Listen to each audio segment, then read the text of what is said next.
Da går vi på luft.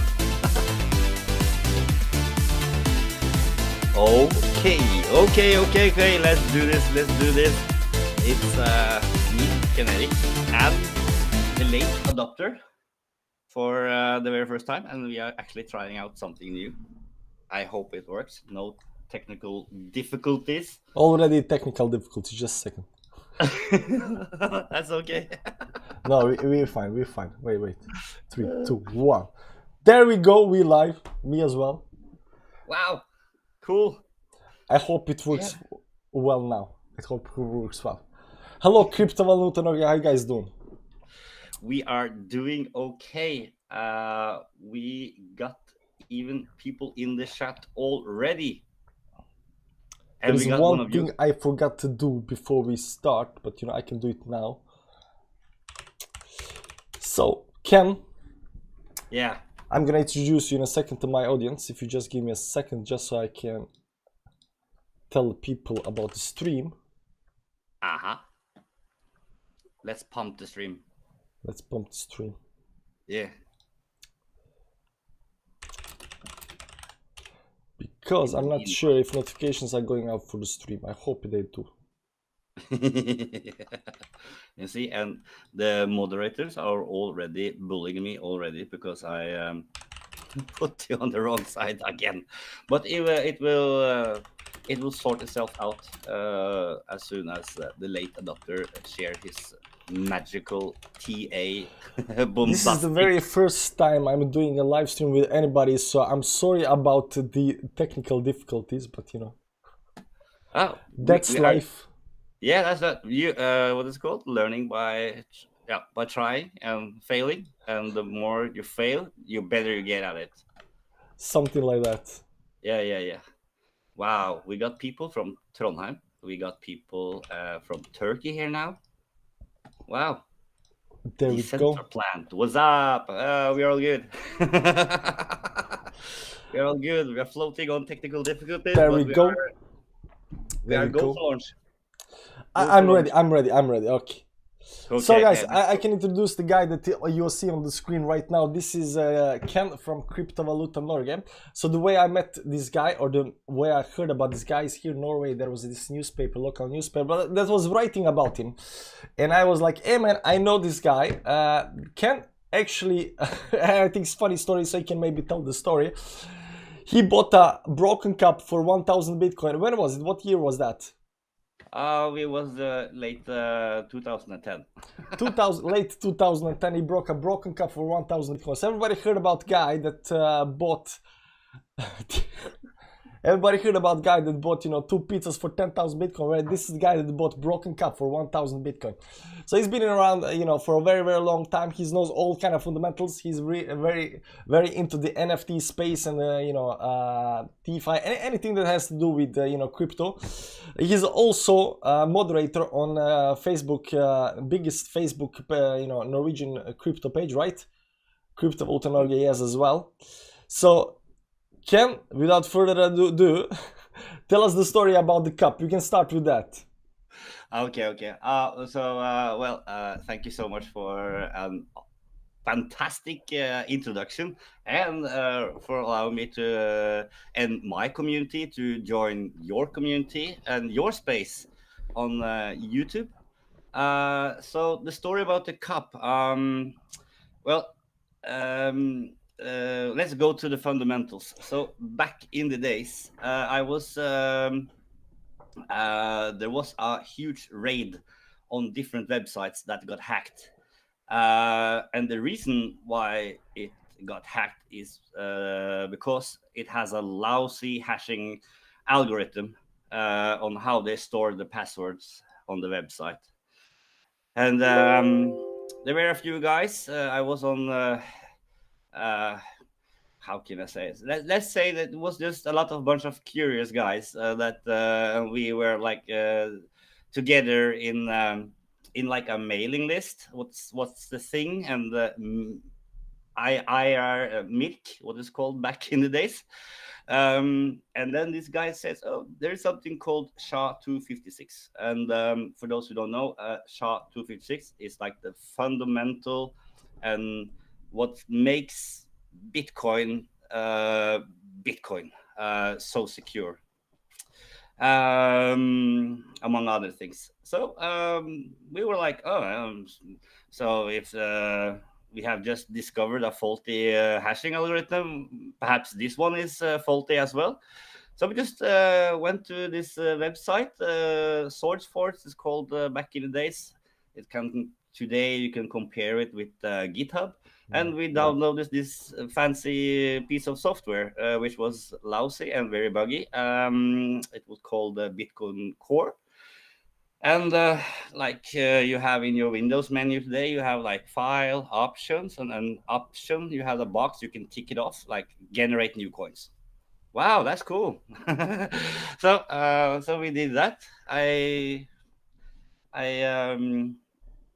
I had my first computer since I was 6 years old, so I was curious about everything about computers. I've been gaming and playing, so I've spent probably way too much money on computers. Mining, what I didn't know in the beginning, actually, I was mining Bitcoin then when I hooked this box. So you didn't actually know you were mining, you were just mining it like... In the beginning, we didn't know jack shit, we were just we didn't read the white papers, we didn't know anything, we were just playing around. So back in the days, this sounds like people probably throw up about it, but it's like it was feasible to mine like a couple of hundred Bitcoins a week. There was no stress. Couple of hundred Bitcoins a week.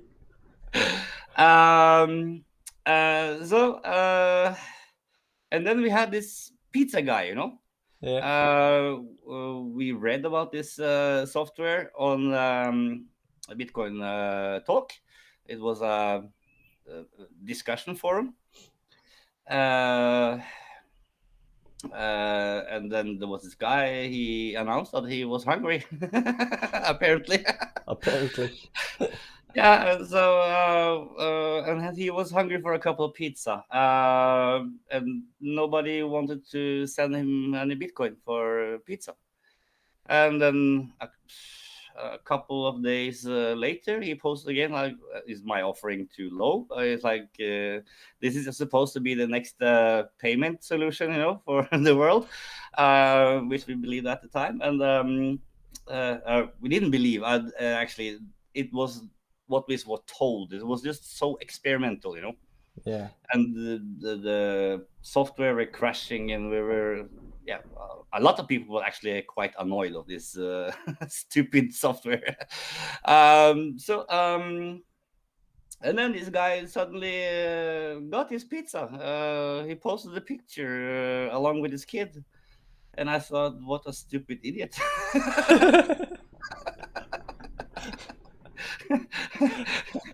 And then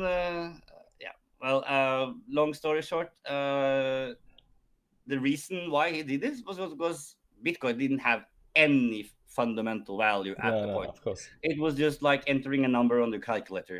That's how much value it was to me. Yeah. I think it will be like in the future, people will be like, oh my god, you bought Ferrari for Bitcoin, what, you're crazy? Because Bitcoin might be like 10 million worth, and you just bought a Ferrari for a couple of Bitcoins, whatever, right? So maybe in 10 years, people look back 10 years, oh, you bought a Ferrari for Bitcoin, what, are you crazy? So I thought, what the heck? I want to try it out as well. You could actually buy at a certain point there. I remember because you could actually go to this very shady website. You had to be a verified PayPal user, and you can copy your wallet address into the message field, and you can send some money, and then you just cross your fingers and hope that the guy could send you some Bitcoin. And it was like 0.01 or something like that. As long as you can cover cover my cable, just like ridiculous low. So So and he had some fancy cups, and I found a white one with a yellow, orange back then logo, and lucky as hell I got the coffee cup, but unfortunately it was broken. A And broken cup for 1,000 Bitcoin. yeah. And to be quite honest, I haven't, I didn't think so much about it back then, but I just thought it was like funny that someone would like to send me something, physical item that cost them money to manufacture and produce. Yeah.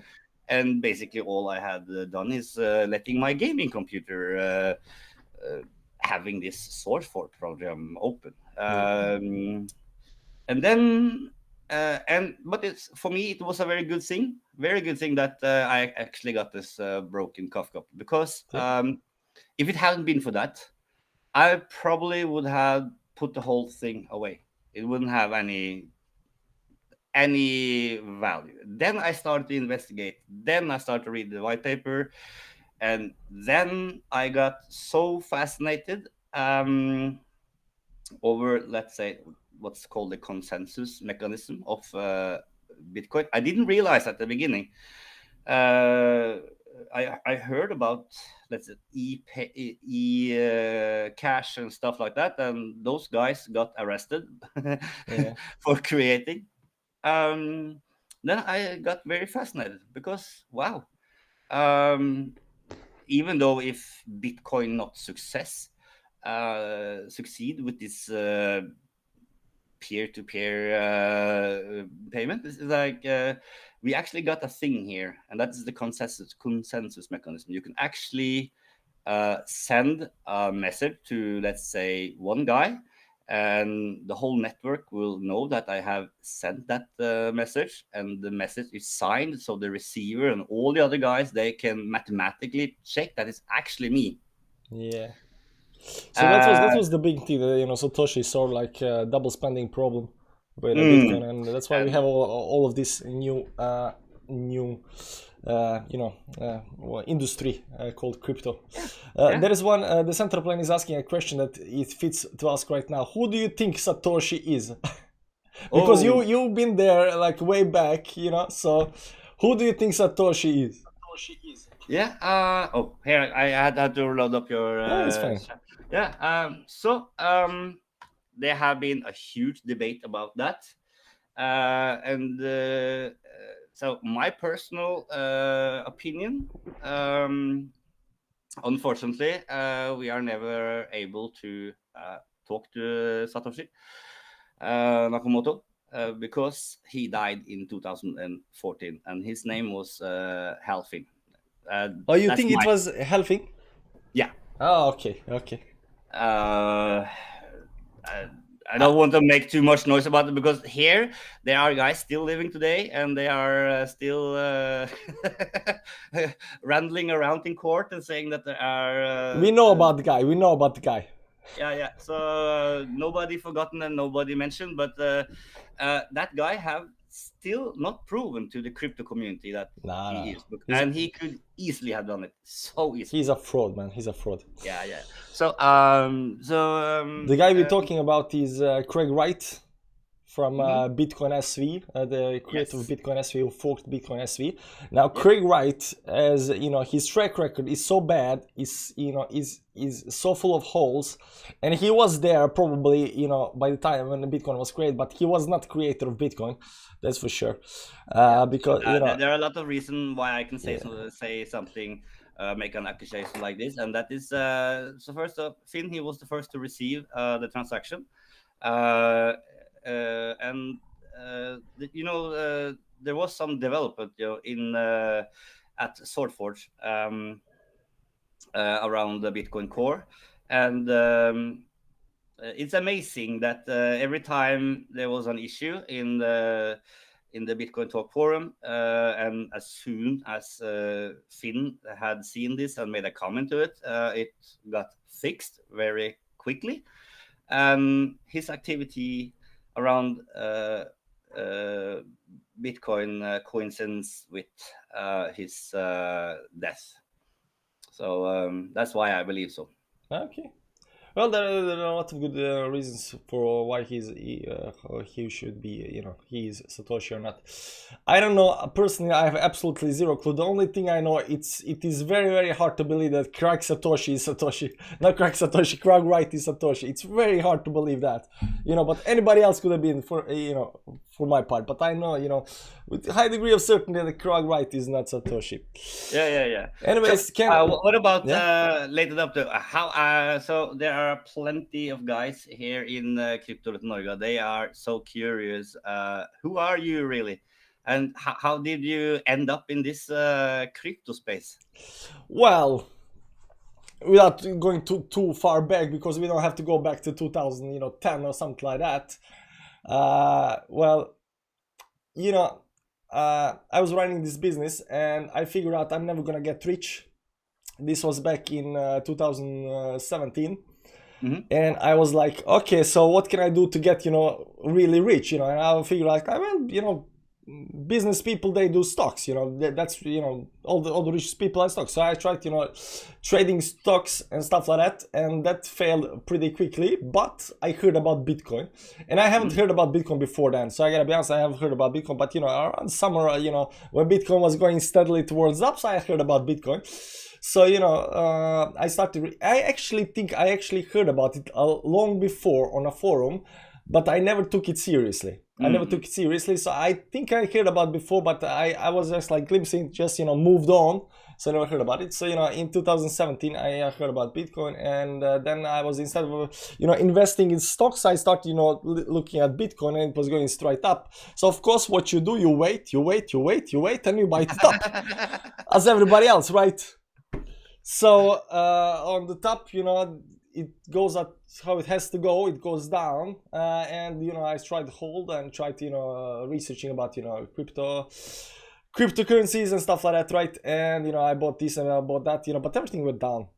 Went down, and then I started learning a little bit of technical analysis, because I could not believe that you draw certain lines on the screen and magic happens. It follows the lines, it goes above, below the lines. I was like, hey, that was a mind-blowing to me, because everybody, when they want to start with technical analysis, the first thing they say, like, it doesn't work, man. That's like tarot cards or some magic or astrology stuff, man.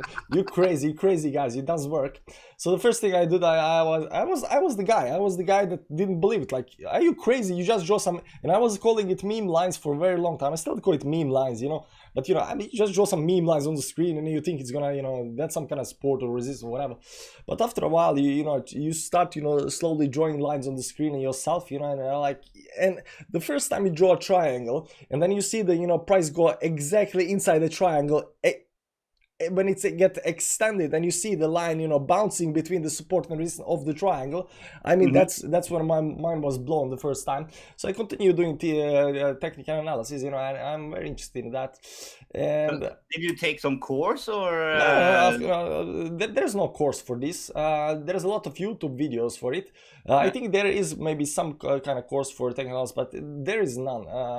And if there is, it's quite bad. I mean, there are a lot of people that do technical analysis that do have courses and do sell it, but it's totally useful because all the information is free. Now, the problem with taking courses is you think you're learning something correctly, while often these other people are doing it also wrongly, because getting a technical analysis really right is really hard. So we can talk about that more later, but it really doesn't matter. So anyways, I was doing technical analysis, Bitcoin was going through a bear market. I didn't have anything better to do than buy shitcoins. And right now, during this bull market, we had a lot of meme coins. But back then in 2007, 2018, 2019, we had Ponzi coins. And we call them Ponzi because that's what I want. We didn't call them meme coins. Yeah. No, this was after ICO. This was a legit Ponzi coins. Like, the last guy loses, you gotta be first. Ponzi coins. So after that, I didn't know what to do, and I wanted to make, I saw all of these, YouTubers, doing YouTube videos about it stuff, so I want to, try that, so I took my camera, popped up, and hello, I'm the late adopter. And that's how I started on YouTube. So right now, this is what I do. I also got a side job, but Yeah, this is the main squeeze, you know, that's what I like. So I'm not, I did follow fundamentals a little bit before, you know, but right now, you know, I got 3 kids, so I cannot follow that much fundamentals. So mostly just like lines, meme lines, up, down, up, down. So that's my thing. That's where my interest lies. So I'm hoping that during this this live stream we can talk with Ken a little bit about fundamentals of, and maybe he can you know, educate me a little bit about NFTs, because NFTs are a big space here in crypto right now, and this guy owns actually an ape. Yeah, it's not the most valuable ape, but it But is. still ape. Yeah, it's an ape. Yeah, it's still. We got some, and I also have a car. I also have. What else do I have? Yeah, I have a different that we got along the road. I'm also learning, you know, every day.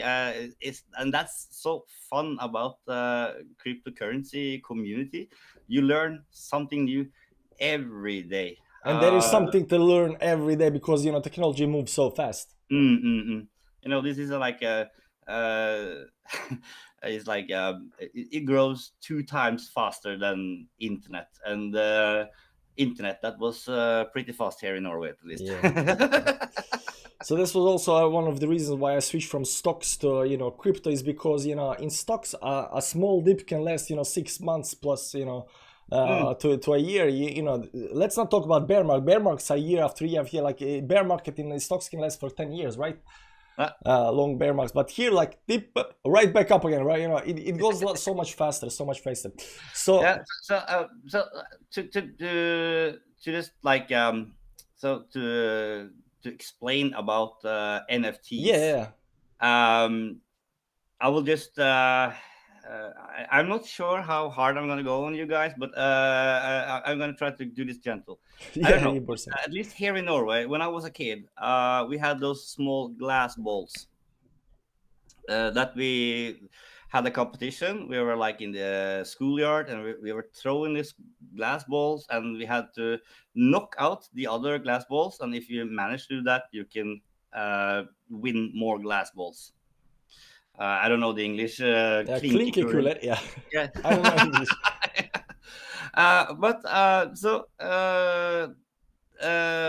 Those that had the biggest glass ball, they were able to knock out a lot of smaller other balls. So when we before and after the competition, we're trading those balls. We value those. It's called marbles. Marbles, yeah. We will value those marbles more, and if they had some fancy colors, that was cool, and yeah, it had properties. It's pretty hard to play marbles on the internet, so they have used the blockchain technology, and on Ethereum, we have smart contracts that actually create those marvels, and they come in a lot of different forms. We have just to I have a little thing here. So in the NFT space now, we have collectibles, we have music, we have art, we have game items, we have profile pictures for Twitter. We have science like DNA tests. We have licenses for, let's say, ID. We have tickets. We have social media NFTs. We have NFTs that represents a venture capital firm. So there are so many use cases, and that ape that you see in my profile picture is just a very tiny part of it. And there are different blockchains. So if you look at Cardano, they are doing their twist on the NFT market over there. We have Solana. We have maybe the most famous one, Ethereum. And And for example, the ape that you are talking about, for me, it's that I belong to a community, to a gang. It's like it goes to the basic psychology of the human being, that we have to be, together. We have common beliefs, common goals, and we like to do common things together. So, for example, the ape that I have, their goal is to push females forward in the blockchain industry. They also likes to party, which coincidentally suits me very well, because I have like 25 years from playing Experience. music playing music in different nightclubs, so I kind of know how to Yeah, party. I forgot to mention Ken is also a DJ. Yeah. And we have this Discord where we share different alpha news, insights, share questions, people discuss. And because we are this nice gang now, with females, we get invited to London Fashion Week with a big party afterwards, of course. We get invited to conventions in Miami, and they hire a huge yacht, and you party there too as well. Just because you own an ape. Exactly. And the best part, you know what it is? What is that? That is free bar. Free bar. FR. Hultjorda sa in hello. And then of course the merch. No, so so that is like SHT and just moved everybody that BTC up sees side that, so see. I met a lot of people, out there, and they checked out my Twitter profile, and they instantly know that you are with them, You're with them. those guys who You like are to party. there, man. And then you have maybe, should we share some alpha FR. today? Should we share some Hultjorda alpha today? side how are you Banging news, I citizen. don't know, regards NFTs. Sorry, you have to say something again, because on my side, you enjoyed my ApeCoin thing back in the days. FR. It must have been at least 3 Hultjorda weeks side now. på So Ken, wait a second. Do you hear what the thing that I hear on the screen? No, I don't hear anything. You got some music or something? No, it's like somebody's talking over with some. Am I going crazy? No, okay, just continue, because it sounds like somebody is adding the speech to the stream through the auto-generate talking voice. Yeah. Okay. There is Maybe another you're voice. getting hacked. Yeah. Are you getting hacked? Robot? Yeah, I don't know. I don't know. But before I talk about the ape community and more about NFT, I have a question from a Norwegian guy. Robot voice. Do you have any later? Do you have any tips or for good people to learn TA from? Good tips to learn TA beside me. Guys, when it was an easy question. I'm trying to be humble, but when it comes to TI, it's really hard to learn TI correctly, because there will be guys that are good at one thing, but they totally miss it on the other part. There are guys that know how to use all the tools, but do not know how to analyze the charts. Who is good to? There is no one guy to learn anything from. Even me, I might be good at some things, but I might be lacking on other things. The thing to learn is you do the basics, trend lines, moving averages, that's it, and then you try to analyze, try to figure out what it means to analyze the chart. That's basically trying to figure out whether you're bullish or bearish. There is no certainty. Even when you draw the perfect trend lines and see the perfect triangle that might be 100% towards the upside, it can still go down if you don't analyze it correctly. So there is no such thing as certainty in life and tech analysis that chart for whatever reason should go one side or other side. We just try to figure out probability to one side or other side, right? So we look at stuff goes up and we think like, oh, this looks very good, but then suddenly starts hitting hitting some kind of levels, and suddenly you see on the chart that okay, this looks very difficult to break, and then suddenly you see maybe pull towards downside, so forth. So while the price is developing, we are trying to analyze it, based on the bullishness or bearishness, right? So right now Bitcoin is very, very bearish.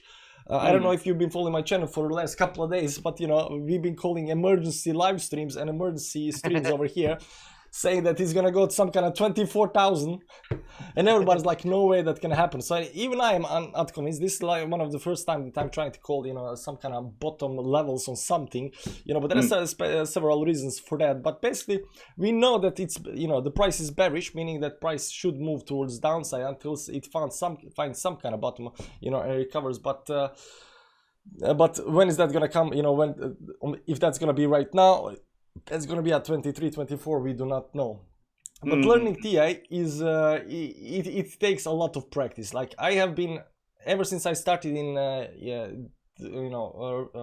buying Bitcoin 2017 at the top, and, drawing meme lines, I've been on my screen like almost daily for years now, and watching the lines, drawing the lines, trying to figure out how the price develops. So I got very good, sense of, pattern recognition. I can just look at the chart and then suddenly I can see like, okay, there is a triangle, there is a falling wedge, there is this, there is that, head and shoulders pattern. You can see, I don't even have to open sometimes, the RSI indicator on the bottom side, because you already know how the RSI moves. So you already know there will be maybe divergence, maybe there will be overbought, oversold levels, and so forth, so forth.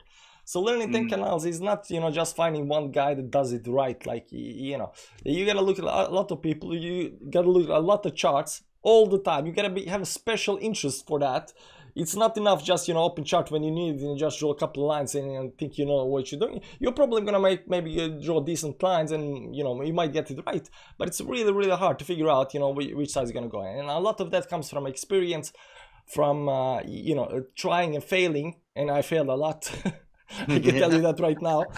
But trying and failing, and the times you get it right, it builds confidence. Time you get it wrong is like, it doesn't matter, I'm gonna get it right next time, so it moves on. So if you want to learn, just watch a lot of YouTubers that are doing it. I won't mention any kind of names, but just watch anybody. And the most important thing you should be watching is like, are they getting it right? If they say this is gonna happen, see if that happens. See if they are wrong all the time. See if they are right all the time. See if they are explaining something that indicates that they might be right in future, and then that plays out exactly as they said. Because usually the guys that are right, and nobody's right all the time, but guys that are right quite a lot of time, they are generally. And they won't say with certainty we're going to go up and down. They've said high probability to go up or down. And because that's what technical analysis is all about. It's probability, right? It's probability. I'm not into technical analysis. I'm just I tell the people what my stomach feeling says based on previous experience. Yeah, so there is that. Like that's probability, right? And the good guys, they see this probability, and probability oftentimes, but they also know that it can fail. But most time, wherever they say it's gonna go, oftentimes it does push in that direction, right?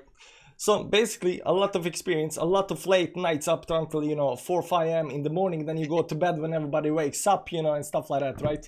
So and after a couple of years, you become decent at it. You learn the patterns. But let's get back to NFTs, because the thing that I want to ask you about is NFTs are big stuff, right? And NFTs, the Ape Yacht Club, what is it called? Ape Yacht Club. Bored Ape Yacht Club. Bored Ape Yacht Club. They made a coin. I don't know if they made coin. Somebody made coin. So you can explain this to me, because the reason I actually like your channel, and I'm following your channel right now, and I'm following everything you say, man. I'm following everything, is because when I first found out about you, I went to your channel, and the first thing I noticed that you called Ape Coin, and you said this thing is big. It's gonna pump. And I was like, oh my god, this guy knew.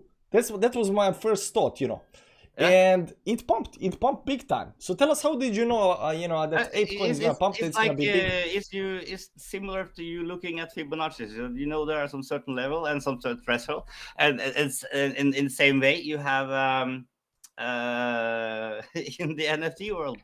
So you have to Bored Ape Yacht Club. You can mint one for about 1 year. Yeah, 1 year ago you could mint a Bored Ape Yacht Club, and it was a community like similar to what my ape is. And they just got together. They were chilling each other. They were hyping. They were having some fun, uh, and the only thing back in the days that you got from having and owning a Bored Ape Yacht Club was access to a bathroom on a website, basically. But in there, they were talking and discussing and how and what to do in the future. And they were extremely good at promoting themselves. So it got bigger and bigger, and everybody wants to go into that goddamn bathroom, on the website, and talk with, because there were a lot of, let's say, key people in the crypto community that minted one. And so things evolves, and there was like a nifty competition, between CryptoPunks, which is an older NFT project with a different background story, and then in what I'm very horrible at dates, but I think about before Christmas, around there. There were some guys getting together, and they had this idea that we're gonna buy the intellectual property to all the biggest NFTs. What do they call this? Blue chips. They're like huge NFTs. So they did. The guys, they just coughed up I think 2 billion for Meebits and CryptoPunks and uh, uh, Mutant Bored Ape, which is a spin-off of Bored Ape Yacht Club. Basically, what they did, that they gave their ape NFT serum, and it mutated to a different ape. um, and the people behind his are mighty people in the industry. You have the co-founder of Reddit. He got a little bit bored, so he jumped into the NFT space. You have some key figures from FTX exchange, and I believe most of the money came from there and Reddit, and then other. So what they did, they wrote a white paper, and it's, I don't know, but venture capital funds, they got access to this in around January, February. Yeah. And I got it leaked by accident. Inside information. God damn, that's how you knew. But still, at this point, it was kind of ludicrous, total ludicrous, idiotic to buy up intellectual property of NFT, because it was just a lot of communities, Yeah. But what they did, they melt this community together, and they're creating a use case for it. And here comes the ApeCoin into the picture. So they're coming up. So they and they're always so very. what is the point with the ApeCoin? Like, what I want to do with it? So if you want to participate in the ecosystem that the Bored Ape Yacht Club creates, that Meebits create, that Younger Labs, what is called, that's the head, let's say the head company for it, Younger Labs. So you can use this to influence and vote. It's what's called a DAO. You can use this your coin, and you can make a proposition. So if you have some fantastic idea and you write a kind of tiny roadmap of how to get there and about approximately technical solution, you can put that up on their forum, and the other holders of Bored Ape Yacht Club and Ape Coins, they can vote with it. So that's a tiny use case, but it's a very important one, because this evolves the project according to their roadmap. So and then Anemonica Brands jumped on board. For those who don't know, Anemonica Brands is the company who They own about 150 different crypto projects among the Sandbox, the game, where we have Snoop Dogg and a lot of celebrities, and a lot of play to earn games and stuff like that. And now, and here comes the alpha on Saturday. It's 6 o'clock Norwegian time. Those who have done a KYC on a website is called something. What was it called again?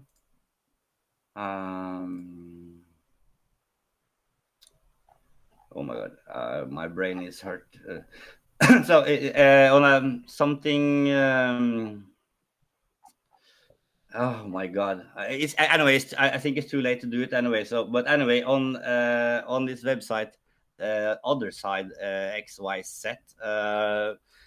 If you have ApeCoin, you can use it to buy a land plot for a new game coming up in the ecosystem of this NFT system. Okay, so they're building an ecosystem with the use case of ApeCoin. Okay. Yes. But yes. there are big people behind it, so you know it has a huge tremendous, huge, and they have in this community. You know, there are so there are crypto blockchain people that are so far ahead in the game, and they are using it to create this community.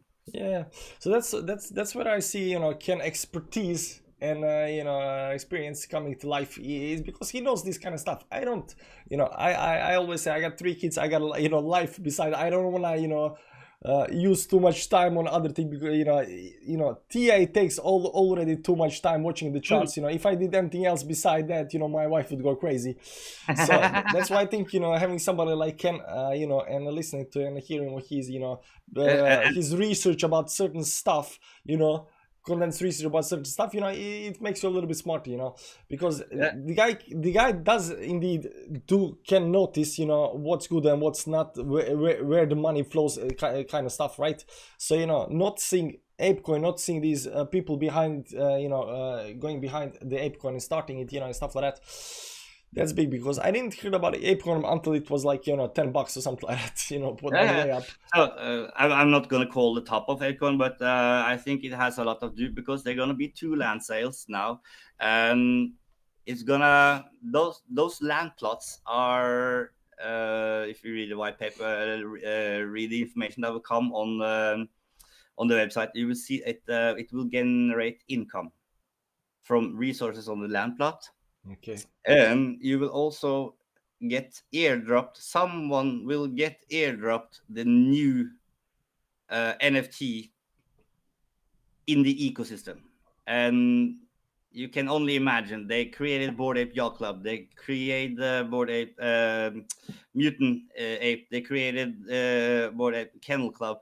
All those are freaking blue chips. They're so valuable that you can borrow against it now in the crypto space. So it's just gonna rise. It's like buying a house. Yeah.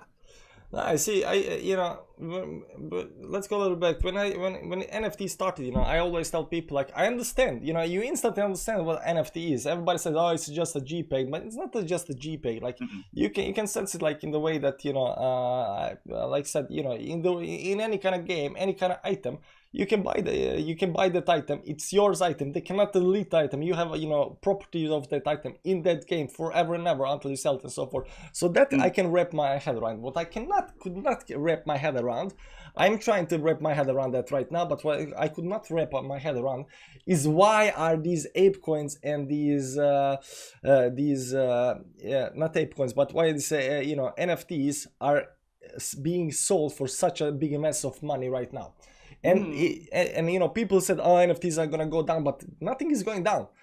I mean, we have a slot because it's not a chart that goes up and down. It's like eBay, you buy and you sell.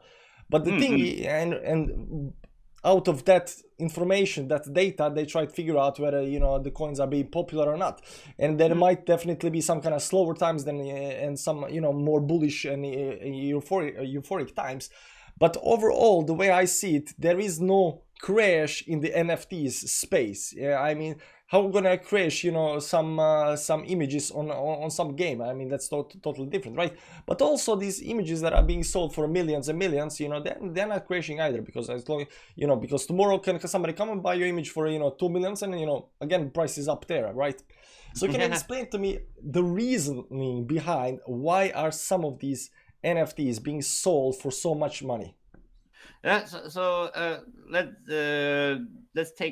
go back to the community. I will give you two good example, I believe. Yeah. So why are people buying property in Manhattan, you know, in downtown Manhattan? Because somebody's gonna come and want to buy it from them, and they wanna be, you know, big show offs. So look at me, I'm, you know, top of the building, you know. I'm the big buy. I understand. It's because like if you downtown Manhattan, you have certain advantages from the other people. You have a shorter way to job. You have a helipad on the top of your skyscraper. Great view. Blah blah blah. And if you live downtown in Manhattan, you probably get a good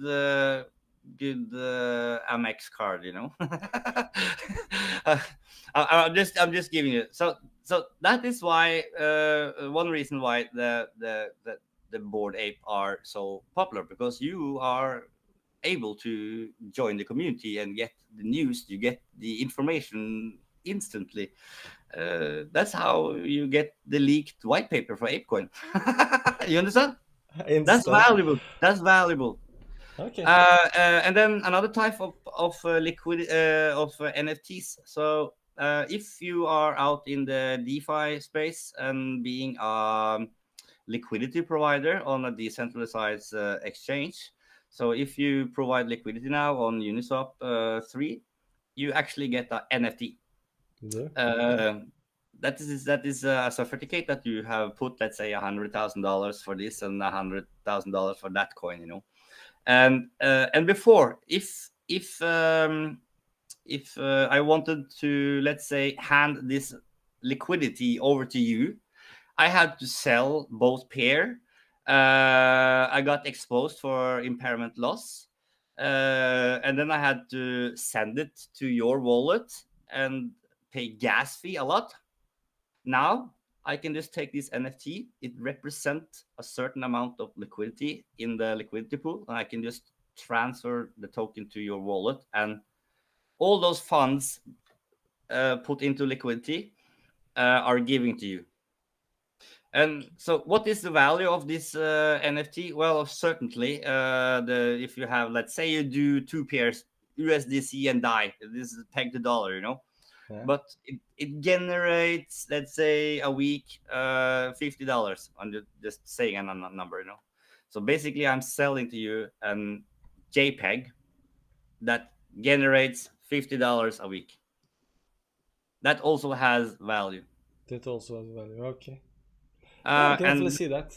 Yeah, and the third last one, maybe more, let's see, close to us deadly people. That is tickets for let's say a music artist tickets. So the industry is like now that you have a record label, you have a marketing crew, you have a venue, you have a booking manager, and blah blah blah, like this. Yeah. And everybody wants a cut of the ticket sales, you know. Yeah. Basically, what you can do now is that you can, as a venue, you can create tickets to a concert. Let's say you book Justin Bieber for the sake of it, you know. And you can sell the tickets, and if you don't reach your budget, that to cover a cost, you can actually cancel the concert, and all the funds will get automatically refunded to the people who bought the ticket. That's one thing. Secondly, you can put into the smart contract that so if you are booking Justin Bieber, you will see people like Ticketmaster, you know, they are selling. You have a black market of ticket sales. And that's a huge problem because there is a bunch of guys who buy up all the tickets and then they sell it out on the secondary market, which doesn't benefit the venue or the artist at all. But with a NFT NFT ticket, there is a smart contract that regulates this, so they can either say, "Oh, this ticket is not possible to sell; it's not possible to give it to another wallet," or if there is a secondary market sold, at least 20% of this profit, this amount, is going to the venue.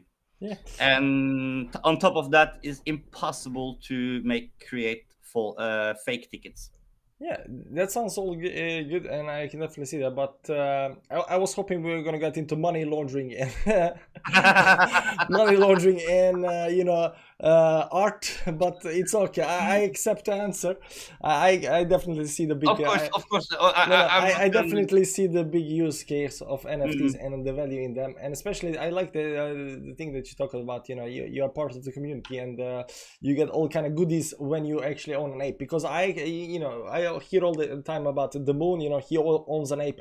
Crypto owns an ape, and I know these guys and other guys that own an ape. They are like Yeah, they like stick to it. And when it comes to this, let's say, money laundering thing, so of course, money laundering is illegal, but buying and selling NFTs, which are taxed like the way they are done now, it's actually legal. If you have mined 2,000 Ethereum, you don't want to pay capital gains on it.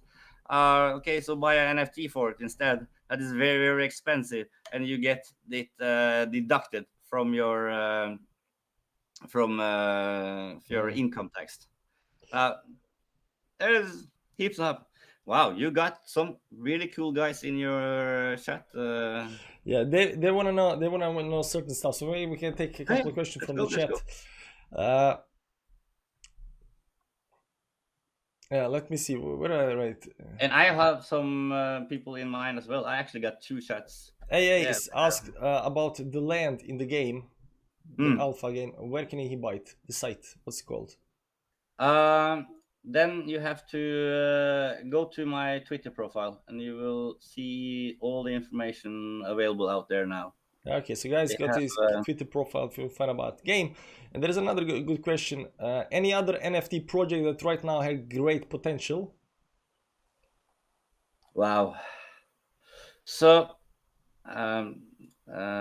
others, let's say, I'm just gonna the other side meta. That's the Twitter account that is releasing the information now for this mint on other side meta. Okay. Yeah, on Saturday. And they also have a quite good explanation how to go about doing it. It's gonna be a Dutch auction.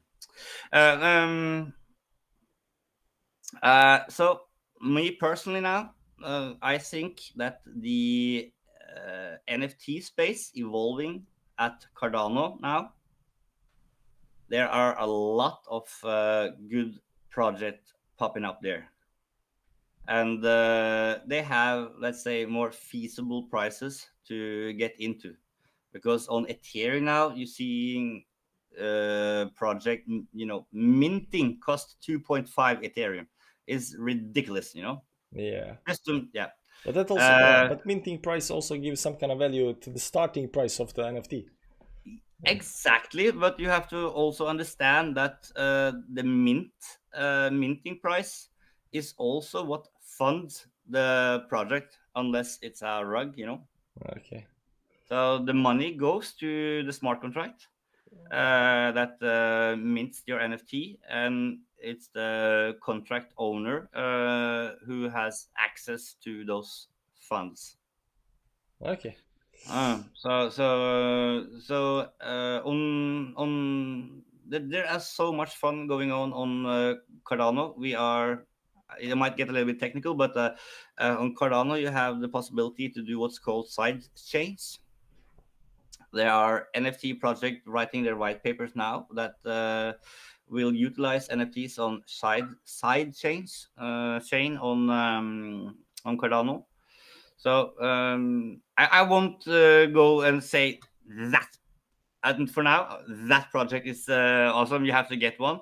I recommend everybody to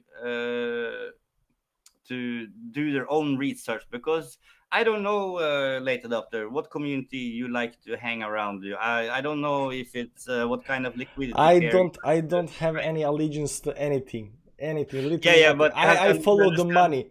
I follow. Actually, I follow the chart. You know, chart is follow the following chart. liquidity, and that's where I'm going. You know, I'm really not into it. That's why I'm saying. You know, I like that there are some guys that can, you know, pinpoint me in the right direction about stuff, because I don't have time to do research. You know, so there's the thing. So I would like to say that I'm, you know, in the crypto space, but am I actually in the crypto space? Because I only look at the chart. So technically, I'm only in like TI space. No. So then you are all wrong, because I believe there are certain coins that you prefer to trade and some coins you don't trade. Well, there is of course coins that have you know high volatility versus coins that don't have high volatility. There is that, but you know, and there might be some coins that are you know, when Bitcoin goes up 1%, some coins go up 1%, but other coins go up 10%, right? So Correlation. so yeah, correct. But you know, for traders, you know, that's that comes to down, you know, wherever the volatility is, that's where we are. And you know, this volatility can change from coin to coin. You know, during one period, you know, certain amount of coins can, you know, have decent volatility, and then, you know, totally die out, and then, you know, it switches. So I don't have allegiance to anything. So, but perhaps, but my community likes, I think, Cardano.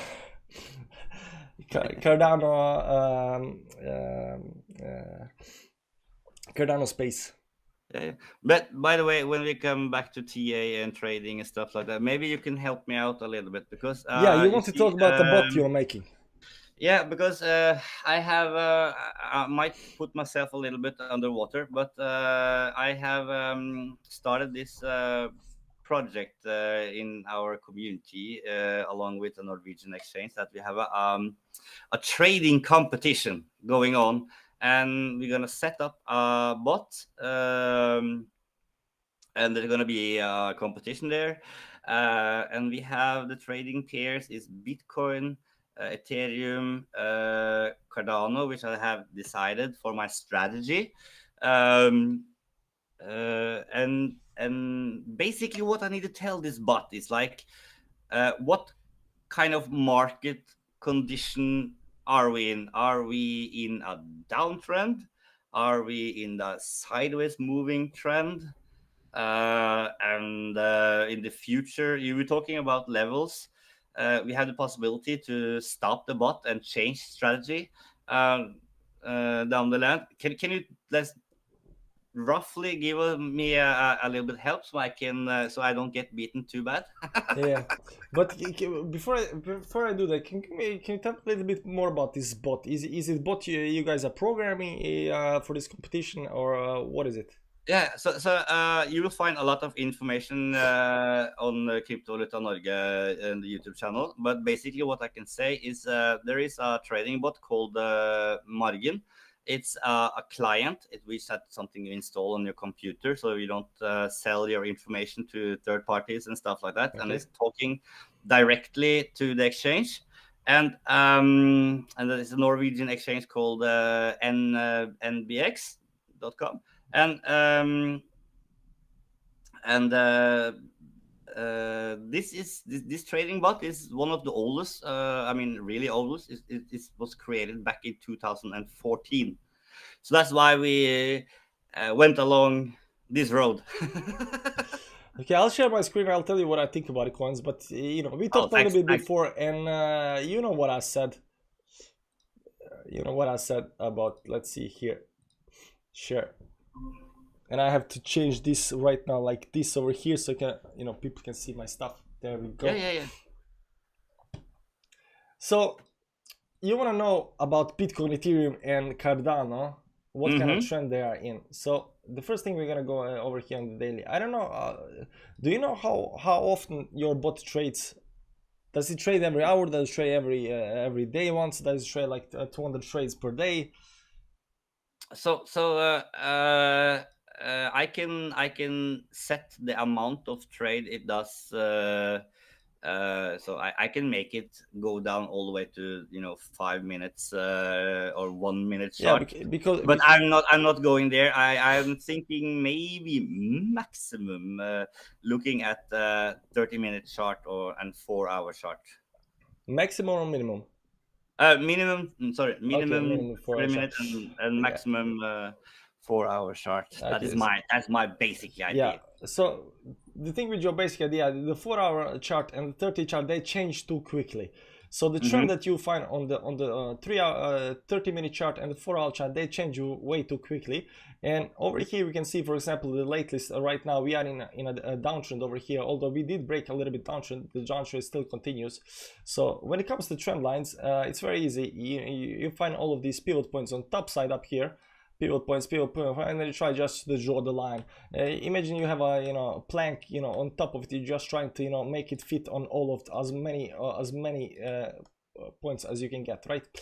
So over here we can see that there is definitely some kind of trend line up here going on over here, but it doesn't hit it that many times. You want trend lines to be hit as much as possible, because that shows respect on the trend line.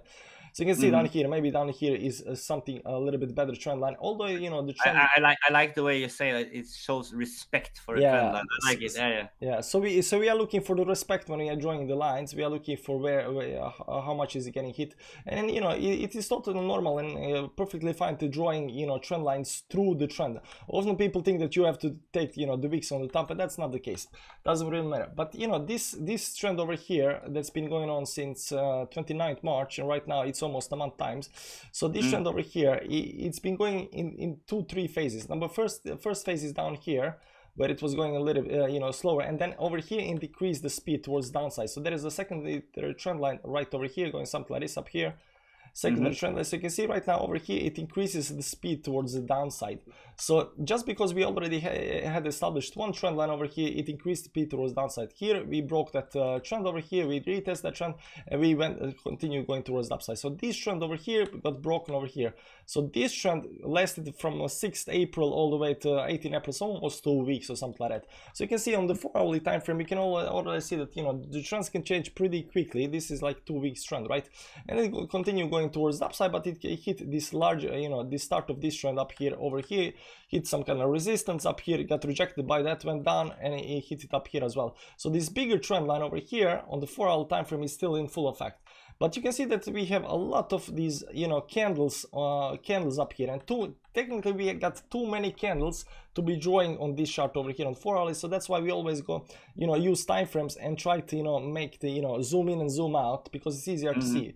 Every time you got every time you got too many candles on the screen, it's really difficult to adjust which tops and bottoms you're gonna use. How do you find trend? It can be easy to see some kind of trends, generally some kind of general trends, but if you want to be precise and find on the dollar when the price is hitting something or not hitting something, when we are gonna you want to use the wicks on top side, and you want to generally have decent amount of candles that you can actually see. But it's so basically what you're telling me that for the bot, I maybe should consider using a daily chart.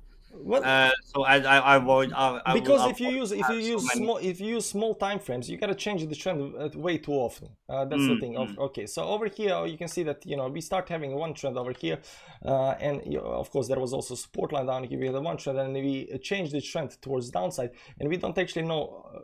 Technically, there are several trends over here inside. Over here, there's also one trend, but we gotta go to some kind of 15-minute chart up here to see that trend up here in the 15-minute chart. You can see. So the more you zoom in, the more often you have to readjust your trends.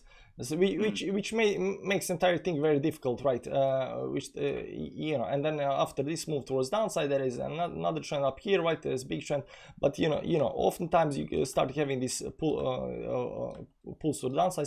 So the trend changes just too often as soon as you go into the small time frames. So the best thing, the way I see it, would be to go to the daily time frame, because it's easier to generate trend. So if you tell the bot, okay, we are right now on our way towards upside on a larger trend, the bot will figure out that probability towards upside is greater, so I should do more trades towards the upside.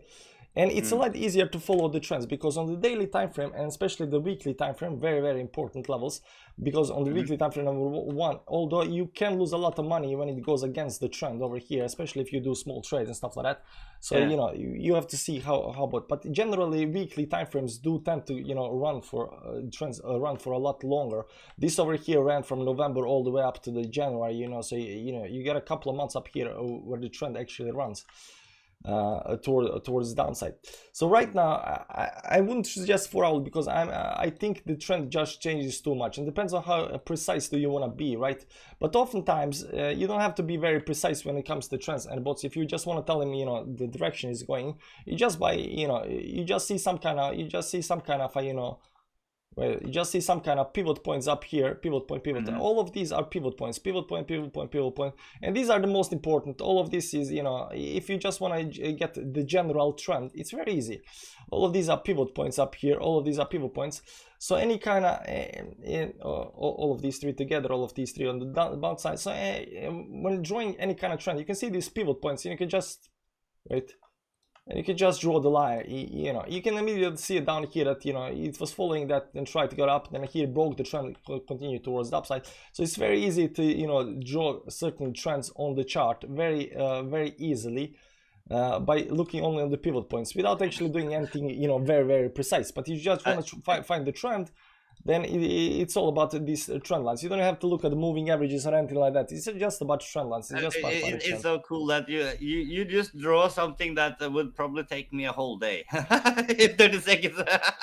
That's awesome. Yeah. Well, so right now, the way we are looking at right now, like we said in the stream also, that right now Bitcoin is down. How much is it down right now? Right now it's down like 5-6%, but it is sitting on some kind of support on the bottom side. So we are not quite sure what is there something on the weekly channel and daily that you see, what do you call it, respects at the respect bottom? Yeah, respect at the bottom. Yeah, so this is the weekly time frame, but it's not being respected that much. There was another line down here, I think. This significant, so we think it's something like this on the weekly time frame, something like this on the weekly time frame. You can see that it is right now we are sitting on that, or even breaking that on the downside. So this trend over here is getting is soon to be broken, or is getting broken, or is trying to broke, but we don't actually know where it's going to be broken until we actually get our candle close on the downside. Yeah. This is a daily time frame. It might end up like a long tail, right? Yeah, like a long tail. This also over here, or this also over here right now, it's been a long downtrend. So when we went down here, we are pretty confident down here that we are hitting some kind of support on the bottom side, and what we need was some kind of bullish momentum towards upside, but we went just a little bit up, got rejected up here, and that's why we started talking about the emergency, because this is actually a very bad move, because we have been at these levels before. On the downside we started going a little bit up, got rejected by the very important levels, and started going on the downside again. And we said down here, we said if you start going up here, we cannot go right back down, because that's going to be very bearish momentum. And why is it bearish? Because the bulls don't have even, you know, the power to push the price a little bit above the resistance over here, right? But when so this trend over here, of course, only thing you have to know is you know, the pivot points. So you just draw, you know, yeah, you just draw a kind of line in certain direction. And right now over here, this move up here is still in some kind of falling trend on the downside, right? And the way trend changes, I can just explain to you very fast before we go over to Cardano and Ethereum, so I'm going to show you what I think. The way trend changes, once trend changes, meaning you break the trend, it doesn't mean it's going to go towards the upside. It means that trend changes. We don't know how the trend is going to go. We only know that the trend changes. So this down move over here changes. That means that it can continue going something like this, it can continue going something like this, it can continue going something like this. So what we are looking for after this move up here is some kind of new pivot point up here, and then we are drawing new trend line, right? And then maybe it does something like this, right? And then it breaks that, and maybe then we draw another you know, trend line. But we don't have to use this pivot point. Right now we have this pivot point, so there is several pivot points. So trend lines always changes as the price goes and breaks the trend line. So looking for the break of the trend line is very important, because it creates new pivot points. Pivot points gives you a new direction for where the price is going to go, and so forth. But it does not change the trend. So you know, analyzing what the trend is after a breakout, yeah, we still in it, because you can technically be in downtrend, and you can, you know, continue in the downtrend just in a different speed. So this is one speed, this is second speed. You know, when you break in trade, we also say a lot of time that, you know, you change the speed the speed of the trend once you go in certain direction, right? So over here right now we are technically in a downtrend. We have been in a very fast downtrend down here. You can see here this was the first downtrend until we broke the downtrend, and then we created this pivot point up here. This pivot point is still what we call lower low or something like that, so you are technically still in a downtrend over here as well. So only way we are not in a downtrend is we start creating what these when these pivot points start going higher and higher, and that we create, you know, higher highs of these pivot points, and then you change the trend towards the upside. But right now on can I just ask you one question? So regards you talked about speed, like when it's going falling down, yeah, right? so from a technical analysis, how do you interpret that a coin goes very fast down versus maybe just a slow slope? okay, so we got something called moving averages, for example, up here. Okay, first of all, you can see on the chart if it goes something like this, it goes fast. Yeah. Okay, so but yeah, but it goes slowly, it goes slower. It goes something like this, it goes, you know, very slow, you know. So that's one way to do it. The other thing is watching, for example, different time frames. Over here we see on the daily time frame, and we got moving averages. Moving averages are very important to show also support and resistance on the chart. But if you we're gonna turn off some of these moving averages. This is 10, 20, 50, 100, 200 moving averages. So we're gonna turn off a couple of these moving averages up here, and I'm gonna turn on moving averages. What we're gonna see is the same thing we are looking when we are looking on the trend lines. Is we are trying to see which moving average has the most respect. So you can see here 10 moving average up here, although it is being followed, it does break a lot of times, right? This 20 moving average, it is being followed, but you know, it does shows also a lot of respect. Even on the breakout up here is above it, right back below it, it shows respect, right? All of these moves where you see the price, even this move, you know, breakout right back down again below the support, that shows respect. So we're looking, when we are looking at different time frames, that doesn't matter whether that's you know, 4-hourly time frame or daily time frame. We're looking which moving average is showing the respect on the line, you know. And over here, for example, on the 4-hour time frame, a 50 moving average can be interpreted as a good respect. So how do we know if we are in a fast drop or a slow drop down here? So down here on the moving averages, for example, let's take this drop on the downside. You'll see that this drop gets rejected by the 20 moving average a lot. You can see here it goes up, here it goes sideways, hits 20 moving average, get rejected, goes up, hits sideways, gets 20 moving average, hits, goes down up here, gets above the 20 but right below 20. So it's still below 20 up here, but you know, every time it's being a reject on the downside. These are big reject. This is over here holding some kind of support while the moving average is, you know, hugging it, and then, you know, it got rejected on the downside. But getting rejected by certain moving averages tells you a little bit of a speed. If you are on the 4-hourly and you're getting rejected by maybe 50 moving average, let's find up here the 50 moving average. So it is a drop, but it's a slow drop, right? So the faster moving average it gets rejected by, the faster the drop goes. So if you are, for example, you have 10 moving average up here, and this, you know, 10, I don't think anything gets, you know, rejected by 10. Yeah, let's see here, up here. It climbs on the 10 moving average, maybe on the 20 moving average as well. Yeah, 20 and 10 moving average are so close, maybe 20 and 50 moving average. So you can see here, for example, on 20 moving average, that's the red line. You can see it's climbing on the 20 moving average. So this trend towards the upside is pretty steep. Now there are other times where you climb on the 50 moving average, not so fast, right? Let me try to find an example of that.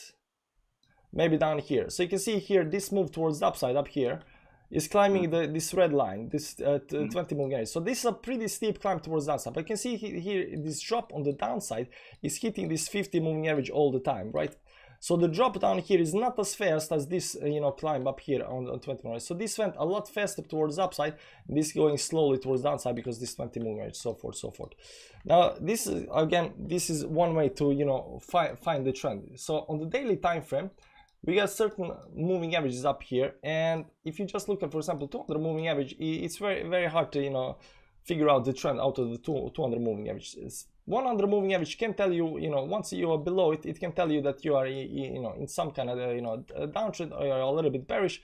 Above the 100 moving average can tell you that you are bullish. You can see here these very nice breaks on the downside, you know, so going above the 100 moving average can tell you something about, you know, that right now the trend is bullish. You know, going below 100 can tell you the trend is bearish. Over here, you know, this is why we have problem. Also, one of the problems with Bitcoin is we broke the 100 moving average, but right back down again and became bearish, right?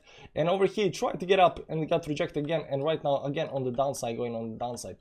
So moving averages as well, using moving averages tell you a little bit about trend. If you're, for example, above 50 moving average, you might be in an option. But overall, you gotta use, you know, both of the things to actually determine the trend. So right now, the way we see it, Bitcoin over here, the way we see Bitcoin is Bitcoin was in a very large, very fast, very steep downtrend here on the weekly time frame, and that actually got broken up here. So over here we started going sideways, but we create a new pivot point up here on the top. Technically we create 1-2 pivot points up here on the top, but this pivot point up here, it goes something like this up here, and you can see that right now that we managed to break that pivot, that trend line as well, and create a new trend line up here. And the new trend line up here goes something like this. So right now, technically, what we have is this kind of trend that goes kind of sideways. It's not steep trend, it's not fast, but it's still overall in a big picture a downtrend. Now, if we do break this trend line on the downside, we go back to this trend over here. If you do break the trend on downside, we go back to this trend over here. We are not going under the trend, we are going above the trend. So we are looking for some kind of, you know, bottom down here again at 24,000, right? If we break the trend. So trends can be broken, you know, towards upside, towards downside, you know, it does change a lot of times. But on the daily time frame, it's just about the lines, you know. For me, you know. So basically you can say that, so if we fall down now from this trend line that you just wrote, then I can set the bot in a downward mood. Yeah. But if we keep it and respect it, as you told me, Yeah. then we are in a sideways movement, and I can set the bot for ping pong, what it's called. And then if we break above this line, we can put it in a bullish mode. Yeah. Okay. Cool. Thanks. And see down here, there is a lot of support on the downside down here. Here over here, so this line is what everybody's looking right now. So right now it looks like we are gonna break it. I don't know. We cannot never know whether it's gonna break it or not until this candle is closed and we see the break on the downside. But we were already sensing the bearishness, you know, because it just gets rejected by everything. You know, every time it goes up, you know, major resistances get rejected on the downside. So that's why we're looking, even though we are at support right now, it can easily break towards downside. But these horizontal lines, you know, we got a lot of horizontal lines that are, you know, telling us something about, you know, support levels and resistance levels and so forth. But it's not as important as a trend. So, you know, you just take it up here and you say, like, when it comes up here, when it comes above this line up here, it's bullish. If it and until then it's still in some kind of downtrend. Very easy, right? You don't become bullish until you know it breaks the trend, because technically right now it is just getting rejected. Sorry, it started up here, rejected, right? It's getting rejected on the downside, so it needs to break the trend. So this downtrend over here right now needs to break, and right now this short-term downtrend is actually you know, playing out to the downside. And once it breaks this downtrend up here, it will create some kind of pivot point.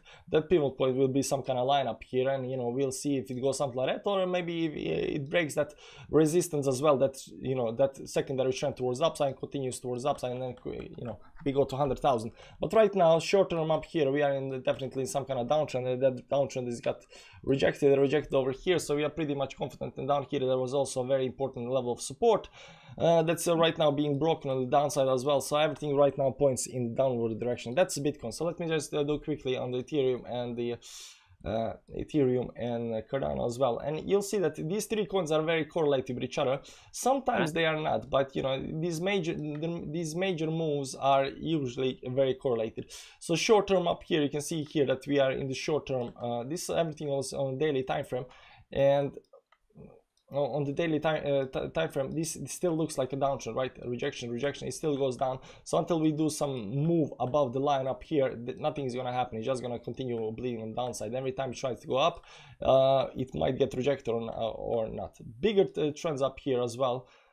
This still on daily time frame up here. We got this trend up here. So maybe we are seeing some kind of, I didn't even see this, maybe seeing some kind of, because you can see this trend over here. and then we increased the speed towards downside. Right now we came up here, we broke the trend towards the upside, and right now, like we said earlier, once certain trend is broken, it just changes the direction and the speed. So this, you know, it was going down, so maybe it's going down a little, you know, differently right now, right? So you can see here it broke the trend up here. Right now it's still going down, but it's going down differently. Now if you want any kind of bullishness out of this trend up here, it needs to break the trend line towards the upside. But you can see this trend line right now that's been acting as a resistance up here.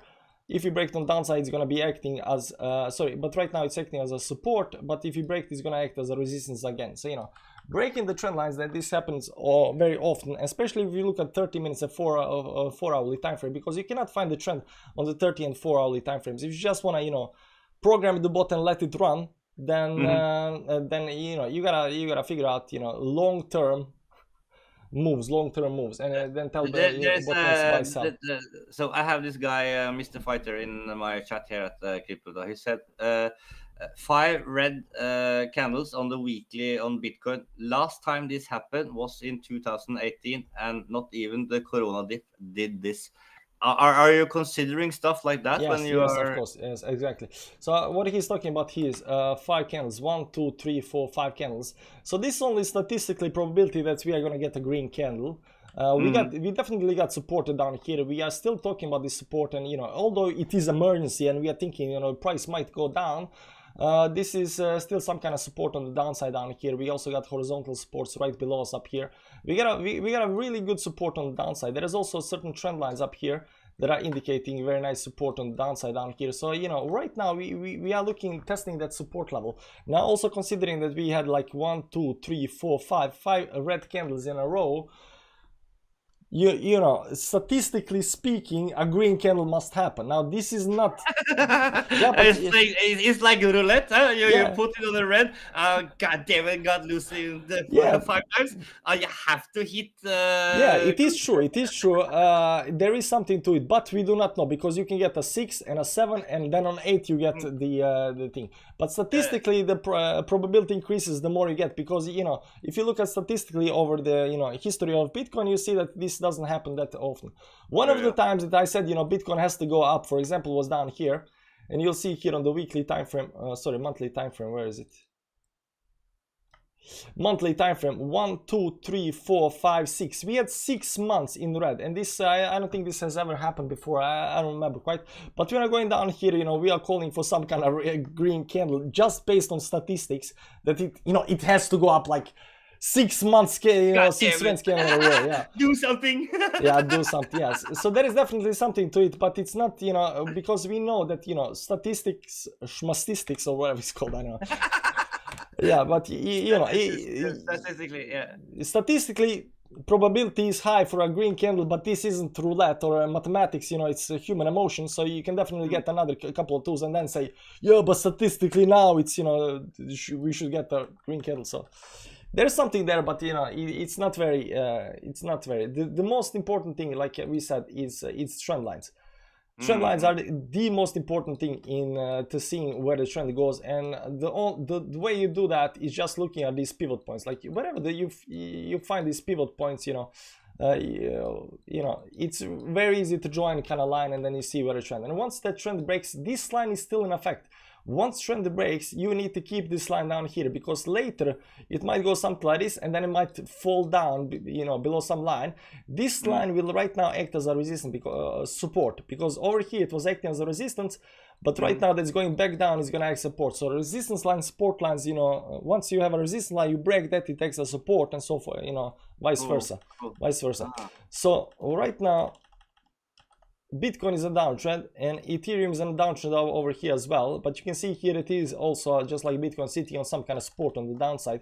There's probably other lines up here that I'm not looking at right now, but, you know, it might be some kind of falling wedge up here, whatever. But if you want to change the trend, it needs to change the trend towards the upside.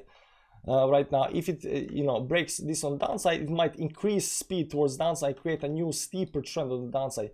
So if you see price dropping suddenly and then goes up, creates a new pivot point, then you can basically do like, you know, create new steeper trend on the downside, and it goes down. So Ethereum as well. Basically, the boat just took in a little bit more water. Yeah, yeah. And Cardano is doing the exactly same thing right now over here, because a lot of these coins are really nicely correlated with each other. Short-term trend up here, you know, very easily. And you know, you don't have to do this very often. You know, this is this is 50 April, so this, you know, once every 2 weeks you gotta make new lines and see whether, you know, lines are getting broken or not. But you know, basically that's the most important thing when you find trend. That's the trend lines up here, right? You can also see quite quickly there is some kind of trend up here going, something like this up here. You don't even have to be that specific. Like some of the, you know, very good traders, they don't try to, you know, figure out exactly on the dollar where the bottom is, you know, but they see there is support. I'm gonna buy, I'm gonna short, you know. But you can see also here right now we're going back to that support level down here. Yeah, because they, let's say you say that you find some support line, they just start dollar cost averaging all the way down. There might be that. There might be that. And then they start selling out on the way up. In trading, there is a lot of betting on certain support lines. So over here we get a nice support line. There's a lot of betting on this support line is gonna hold, right? So they start going long on the support line. They are betting technically that, you know, it's gonna hold, but they don't know. Probability, you know, we might talk about probability, this is bullish, this is bearish, which has more probability, but you're basically betting whether the, you know, support is gonna hold or support is gonna break on the downside, right? If it breaks, you just close your position and that's that, right? Yeah. So basically, the trend is your friend to the end. The trend is your friend till the end. Yes, exactly. So over here right now we got a short-term trend. We got this bigger trend up here. It got broken. You can see here it got broken. We got a new pivot point up here. There is a new trend up here below. See these pivot points on the downside. They are also creating some kind of line up here. You can see the line down here. Also very corresponds nicely with these points up here. Maybe it's a little bit. Let's see up here, because this is. Maybe something like this, because this pivot point as well looks like very important. So, you know, sometimes you can go just through that, you know, but it is give or take some kind of trend up here as well. So maybe right now we are hitting this support up here. We're gonna bounce. We're gonna come back to this support as well. But short term, you know, for your bot, you know, this is too far back down, right? So, you know, you zoom in and you see 20-30 candles or something like that, trying to, you know, figure out what kind of trend we have right now. Right now it's in downtrend. So everything, as you see right now, it's in some kind of downtrend. Cardano, Bitcoin, and as long as this trend and everything, like Cardano, Ethereum, what is Ethereum up here? Ethereum as well. Let me just pull the line up here. Ethereum has the same line, and Bitcoin has exactly the same line right now. This is the downtrend right now that's pushing us down. Especially after this rejection up here. That's also, I think, 20 moving average. You can see 20 moving average up here, following the trend line as well. Oftentimes you'll see correlation between the moving averages and trend lines. So this trend line up here and up here, you know, we getting rejected by those on the downside. So until we get back above the, you know, trend line up here, probably the 20 moving average as well, nothing's gonna change. We are technically still in a downtrend, unfortunately. Wow. Well, oh my God. Thanks. Yeah, now you understand why I do YouTube. Now I understand why I do YouTube TI, because I can talk, you know, day and night about this. So yeah, we are normally we just do a 1 hour live stream here in for the Norwegian community, but this is so valuable information and so cool to do. So I'm just rolling with it, guys. So you know, oh wait, I have to change this like this. Oh, there we go. Back to the big screen. Okay, yeah. Well, we talked about a little bit everything. I think we're gonna end it here. Do you think about that? Yeah, it's been a stream. It was awesome. It's so cool. We have to do this again, man. This is fun. Yeah, I can bring the alphas and you can do the TA.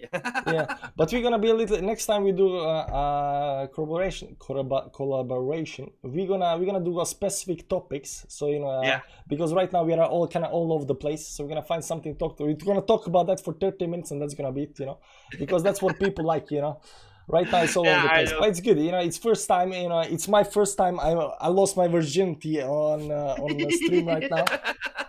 So there's that. You lost the virginity. It's now dual stream. Yeah. That was that. You know. So we talked about. How was it? How was it? It was good. Me too. I think I'm gonna try again. Anyways, Ken, it was nice to have you here, and you know, to all my audience, like, this guy is definitely worth to follow if you know Norwegian. I think he probably gonna go over to English. Nah, I don't think he's gonna go over to English, but you know, I like the guy. He knows a lot about lots of stuff, you know. So I thought you know we could chat about things.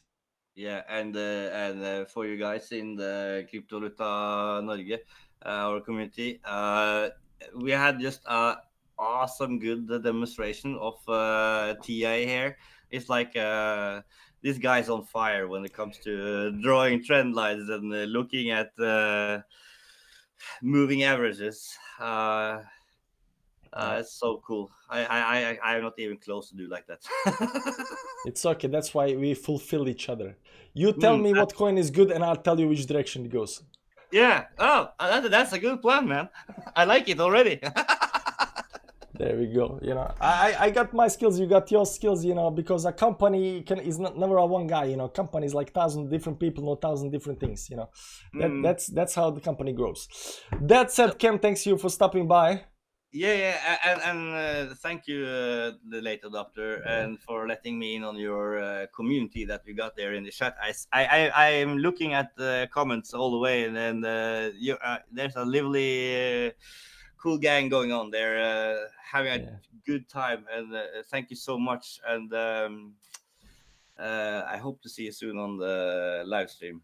I will probably live stream again after this, guys. I'll probably live stream after this because Bitcoin is down -6%. Something is happening, you know, and we are having a daily close in 2 hours. Sorry, 3.5 hours. It's kind of far away, 3.5 hours. But I will definitely maybe live stream because this is an emergency, and we like emergency here on TA. Yeah. Well, I will sit in and make some noise in the chat and pay closely attention. Yeah.